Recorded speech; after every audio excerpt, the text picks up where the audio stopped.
ఎప్పుడు ఎక్స్పెక్ట్ చేయొచ్చు మీ next journey? ఇది ఆన్ గోయింగ్.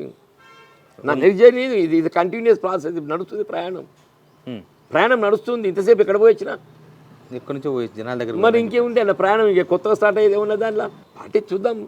ఇప్పుడు అరవింద్ గారు నా పట్ల అభిమానంతో ఏదైతే జీవన్ రెడ్డి గారు లాంటి నాయకుడు వస్తే నేను వెల్కమ్ చేస్తాను అని చెప్పని నా పట్ల అభిమానంతో మాట్లాడండి. అంటే వాస్తవంగా ఆయన ప్రత్యర్థిగా నేను పోరాటం చేసి నేను కోరుట్ల ఎమ్మెల్యే గారు సంజయ్ గారు ఏదైతున్నదో జీవన్ రెడ్డి అన్నాడు. అరే పాప ఆయన ఏదైతుందో భిన్న మనస్తత్వాలు ఆలోచన కలిగి ఉండి కూడా ఏదైతుందో అటువంటి నాయకుడిని వల్ల కాంగ్రెస్ పార్టీ ఏదైతుందో మానసికంగా హింసిస్తుంది, శోభ గురి చేస్తున్నది. అటువంటి నాయకుడు మాకు లభిస్తే నేను భుజాలపై ఎత్తుకుంటా తీసుకెళ్తాను. మీకు రెండు పార్టీల నుంచి వెల్కమ్ ఉంది. నాటుంటే ఎవడైనా కోరుకుంటుంటే నువ్వు కూడా కోరుకుంటావు జర్నలిజంలోకి రమ్మని చెప్పని. నేను జర్నలిజం కూడా లైవ్ ఉండొచ్చు. ఈ జనాలతో మాట్లాడి నిర్ణయం తీసుకుంటారా? జనాలు నాతో ఆల్వేస్ ఒకటే ఇప్పుడు వాళ్ళ అభిప్రాయాలు వాళ్ళ చర్చించుకుంటున్నాం ఎప్పటికీ. ఓకే, 100% ఏకాభిప్రాయం రాదు ఎప్పటికి కూడా. ఇప్పుడు మీరు జగిత్యాల కాంగ్రెస్ ఖాళీ చేసేసిండ్రు. నేను ఎందుకు చేసిన? కాంగ్రెస్ లేకపోతే పోతుందా? మీరు ఖాళీ చేసిండ్రు, కాంగ్రెస్లో మీరు లేరు. ఇప్పుడు కాంగ్రెస్ అంటే నేను అనండి, కాంగ్రెస్ పార్టీని ఖాళీ చేయలే. కాంగ్రెస్ అంటే సంజయ్. ఇప్పుడు నేను ఖాళీ చేయలేదు. ఏ ఒక్క రాజకీయ పార్టీ ఒకరి ఆధారపడి ఉంటుందని చెప్పి నేను భావిస్తాను. అట్లా లేదు సార్. నేను జగిత్యాలలో కాంగ్రెస్ అంటే మీ పేరే, కానీ ఇప్పుడు జగిత్యాలలో కాంగ్రెస్ అంటే సంజయ్ పేరు చెప్పుకునేది మీరు పరిస్థితి కూడా నేను ఊహిస్తలేను. ఆయన ఎంత చేసినా కానీ ఆయన కాంగ్రెస్ పార్టీ బ్రాండ్ చేసుకోలేడు. ఇప్పుడు ఆయన మొత్తం మళ్ళీ ఇప్పుడు నిన్న హైకోర్టులో ఏదో పిటిషన్ పడ్డది, రేపు 16th వస్తున్నది.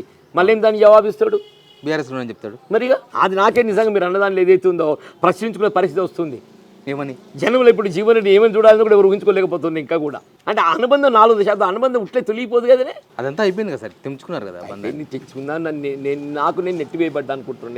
నేను తెచ్చుకోవడం కాదు, నెట్టివేయబడ్డా అనుకుంటున్నా. ఇప్పుడు ఒక ఇల్లాలి 4 దశాబ్దాల సంసారం చేసినాక ఏదైతే ఉందో భర్త ఇంకో ఆమెను తెచ్చిపెట్టుకొని ఆ 4 దశాబ్దాల సంసారం చేసి దాన్ని వేధింపులు గురి చేస్తే ఆమె ఏం చేయాలి? ఆమె విడిపోవాలని చెప్పి కోరుకుంటే ఆమె విడిపోయినట్ట, లేకుండా ఆమె విడిపోవడానికి అటువంటి ఒక పరిస్థితులు ఏర్పరిచిండని చెప్పి అనుకోవాలన్నా? జనం ఎవరిని తప్పట్టాలి? చూసుకోండి కూర్చోక నాకు ఆ వేధింపులు పడలేక బయటకు వెళ్తే ఆమెను బయటకు వెళ్ళిందని చెప్పాలన్నా, లేకుంటే నెట్టివేయబడ్డదని అనాలన్నా? నెట్టివేయబడ్డారని చెప్పి. మీరు లాస్ట్గా కలిసిన లీడర్ ఎవరు సార్? కాంగ్రెస్ లీడర్ కలిసినరా, వేరే పార్టీ లీడర్ కలిసినరా? నేను ఇంతవరకు వేరే పార్టీ వాళ్ళు ఎవరిని కలవలేదు. ఓకే, నన్ను కలిసే ప్రయత్నం కూడా ఎవరు చేయలేదు ఇంతవరకు. వేరే పార్టీ అంటే ఇట్లా పోతే నాకు ఎవరు కలిసినా నేను పలకరిస్తా, పరామర్శిస్తా. ఇట్ డస్ నాట్ మీన్ దాన్ని వేరే పార్టీ వాళ్ళని కలిసినా చెప్పాను కాదు.